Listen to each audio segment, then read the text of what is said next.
మద్యం ముడుపుల కేసులో డబ్బులు ఎందుకు పట్టుకోలేదని రేపు కోర్టు అడుగుతుంది. 3,500 కోట్లు 4,000 కోట్ల కుంభకోణం అన్నారు, ఎందుకు పట్టుకోలేదు అని. ఏమంటే మీకు తెలియదా, గతంలో ఆల్రెడీ ఢిల్లీలో పట్టుకున్నారు కదా, ఆ డబ్బులని పనిచేశారు వాళ్ళు ఢిల్లీలో. ఎలా అదే గోవా ఎలక్షన్స్కి పంజాబ్ ఎలక్షన్స్కి, అట్లాగే ఇక్కడ కూడా మొన్న ఎలక్షన్స్కి ఖర్చు పెట్టేశారు అని చెప్పాలి రేపు పొద్దున.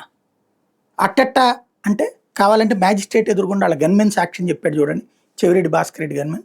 9 కోట్లు 10 కోట్లు అట్టపెట్టెల్లో పట్టుకొచ్చి వాళ్ళకి సంబంధించిన వెహికల్ అటు తిరిగింది ఇటు తిరిగిన ఆధారం ఉంది, అందులో గన్మెన్లో ఉన్నటువంటిది కూడా సీసీటీవీ ఫుటేజ్ ఉంది. కాబట్టి అది డబ్బుల కోసమే తిరిగారు, ఆ లోపల డబ్బులు ఉన్నాయి, అది బయటకు కనిపించవు కదా, అది ఆ గన్మెన్ ఇచ్చినటువంటి వాంగ్మూలం ఉంది.